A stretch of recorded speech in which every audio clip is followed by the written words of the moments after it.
सर्वेभ्यो नमस्कारः।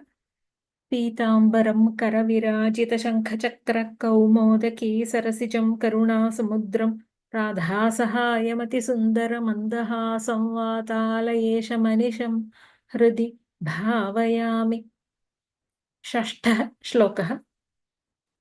तं ते निनादमुपकर्ण्य जनस्तपस्थाः सत्यस्थिताश्च मुनयो नुनुवुर्भवन्तं तत्स्तोत्रहर्षुलमनाः परिणद्य भूयस्तोयाशयं विपुलमूर्तिरवातरस्त्वम्।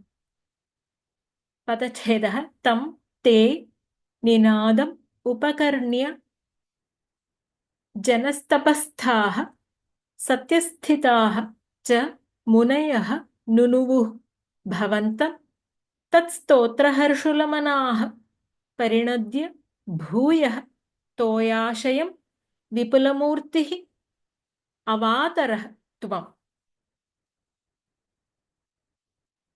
अन्वयः। जनस्तपस्थाः सत्यस्थिताः च मुनयः तं ते निनादम् उपकर्ण्य भवन्तं नुनुवुः त्वं तत्स्तोत्रहर्षुलमनाः भूयः परिणद्य विपुलमूर्तिः तोयाशयम् अवातरः।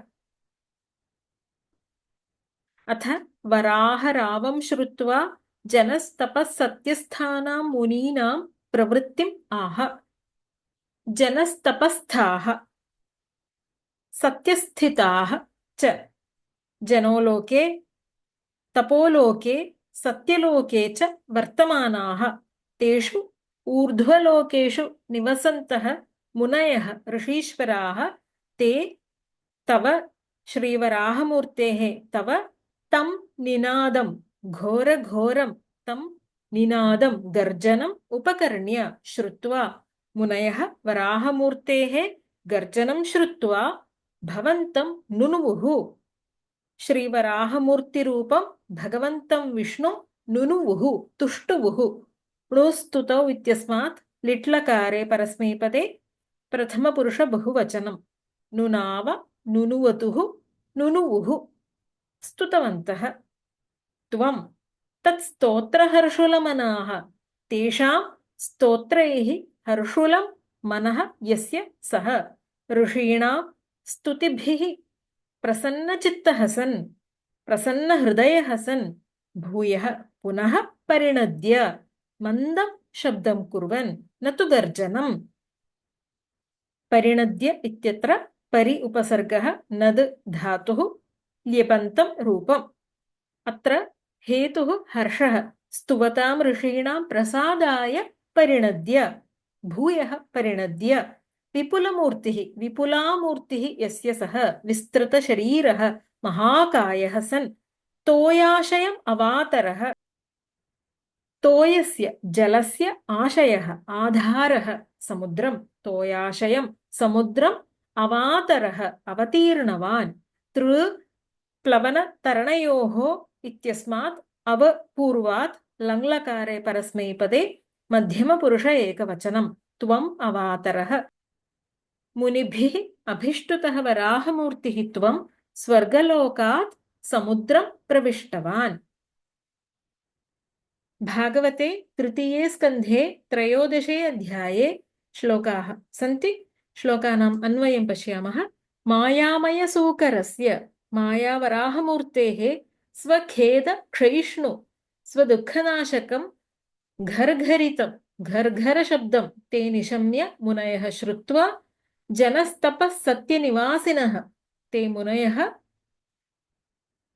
पवित्रैः त्रिभिः पवित्रैः परिशुद्धैः त्रिभिः वेदैः अगृणन् स्म स्तुतिं कृतवन्तः।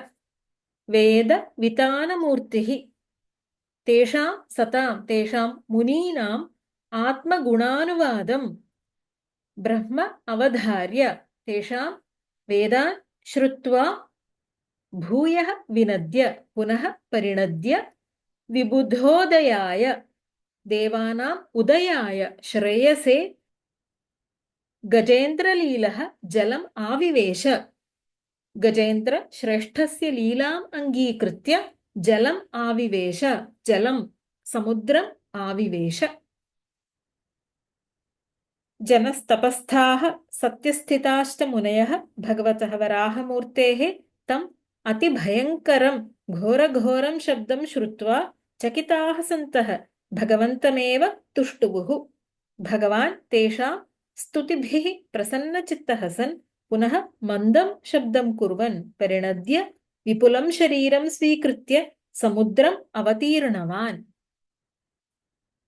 तं ते निनादमुपकर्ण्य जनस्तपस्थाः सत्यस्थिताश्च मुनयो नुनुवुर्भवन्तं तत्स्तोत्रहर्षुलमनाः परिणद्य भूयस्तोयाशयं विपुलमूर्तिरवातरस्त्वम्। ॐ सर्वे भवन्तु सुखिनः सर्वे सन्तु निरामयाः सर्वे भद्राणि पश्यन्तु मा कश्चित् दुःखभाग् भवेत्। ॐ शान्ति शान्ति शान्तिः। हरिः ॐ श्रीगुरुभ्यो नमः। हरिः ॐ। धन्यवादः।